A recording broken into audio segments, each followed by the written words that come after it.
इस वीडियो में हम श्रीमद् भगवद गीता के दूसरे अध्याय सांख्य योग के अमूल्य ज्ञान को समझेंगे। भगवान श्री कृष्ण ने अर्जुन को आत्मा के अमरत्व, निष्काम कर्म और राग द्वेष से मुक्ति के महत्वपूर्ण सिद्धांतों का उपदेश दिया।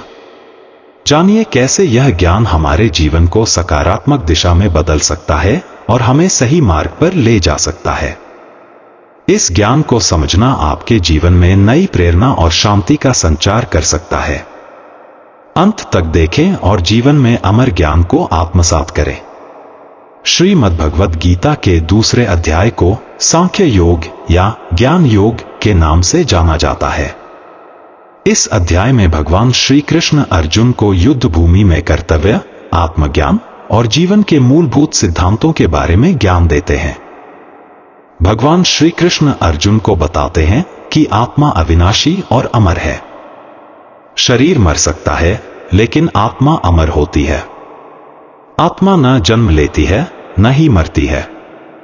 जैसे व्यक्ति पुराने वस्त्रों को त्याग कर नए वस्त्र धारण करता है, वैसे ही आत्मा पुराने शरीर को छोड़कर नए शरीर को धारण करती है। श्लोक: वासांसी जीर्णानि यथा विहाय नवानि गृह्णाति नरोप्राणि तथा शरीराणि विहाय जीर्णा न्यन्यानि संयाति नवानि देहि। इस श्लोक के माध्यम से यह समझाया गया है कि आत्मा का न तो कोई अंत है और न ही कोई शुरुआत। यह जीवन के चक्र में शरीर बदलती है, परंतु स्वयं अमर और अविनाशी है। श्री कृष्ण अर्जुन को उनके कर्तव्यों की याद दिलाते हैं और उन्हें धर्म युद्ध करने के लिए प्रेरित करते हैं। वे कहते हैं कि मनुष्य को अपने कर्तव्यों का पालन करना चाहिए और अपने कर्मों के फल की चिंता नहीं करनी चाहिए। फल की चिंता किए बिना कर्तव्य पालन करना ही निष्काम कर्म है, जो कि मोक्ष का मार्ग है। श्लोक: कर्मण्येवाधिकारस्ते मा फलेषु कदाचन मा कर्मफल हेतुर्भूर्मा ते संगोस्त्व कर्मणि। इसका अर्थ है कि व्यक्ति का अधिकार केवल कर्म करने में है, फल पर नहीं। इसलिए मनुष्य को केवल कर्म पर ध्यान देना चाहिए, फल पर नहीं। इस अध्याय में सांख्य योग और बुद्धि योग का वर्णन किया गया है। सांख्य योग का अर्थ है आत्मा का ज्ञान और बुद्धि योग का अर्थ है विवेकपूर्ण कर्म।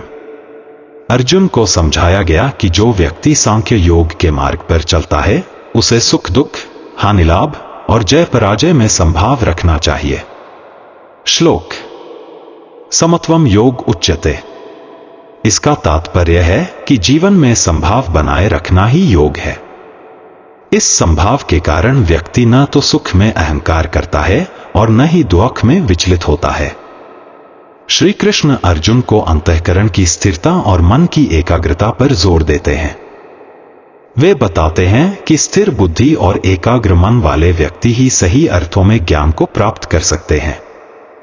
जो व्यक्ति इंद्रियों के वश में नहीं होता और हर स्थिति में मन को नियंत्रित रखता है, वह स्थिर बुद्धि कहलाता है। श्लोक: या निशा सर्वभूताना तस्या जागृति संयमी यस्या जागृति भूतानि सा निशा पश्यतो मुनयः।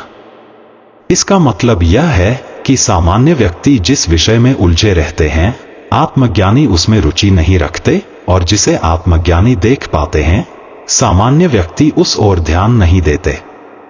अर्जुन मोह और शोक से ग्रस्त हैं, इसलिए भगवान श्री कृष्ण उन्हें समझाते हैं कि मोह और शोक के कारण व्यक्ति अपने कर्तव्यों का पालन नहीं कर पाता। अतः मोह और शोक को त्याग कर अपने कर्तव्य का पालन करना चाहिए।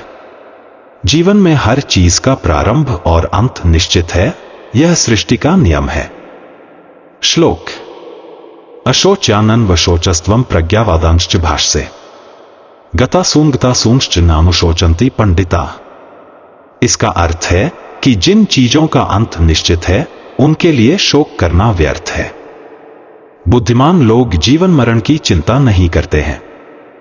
भगवान कहते हैं कि मनुष्य को राग, आकर्षण और द्वेष, घृणा से ऊपर उठना चाहिए, क्योंकि ये ही बंधन का कारण है।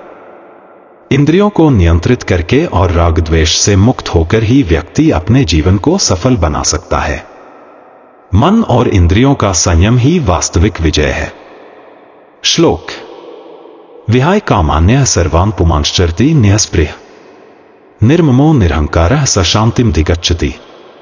इस श्लोक का मतलब है कि सभी इच्छाओं को त्याग कर जो व्यक्ति अहंकार और ममता से मुक्त हो जाता है वह ही सच्ची शांति को प्राप्त करता। श्रीमद्भागवत गीता के दूसरे अध्याय में भगवान श्री कृष्ण ने जीवन के गूढ़ रहस्यों और आध्यात्मिक ज्ञान का सरल और सटीक वर्णन किया है। इस अध्याय में आत्मा का अमरत्व, निष्काम कर्म, राग द्वेष से मुक्ति और इंद्रिय संयम जैसे विषयों को विस्तार पूर्वक समझाया गया है। भगवान श्री कृष्ण के उपदेशों के अनुसार व्यक्ति को सच्ची शांति और स्थिरता प्राप्त करने के लिए अपने मन को नियंत्रित करना, मोह और शोक का त्याग करना और निष्काम भाव से अपने कर्तव्यों का पालन करना चाहिए।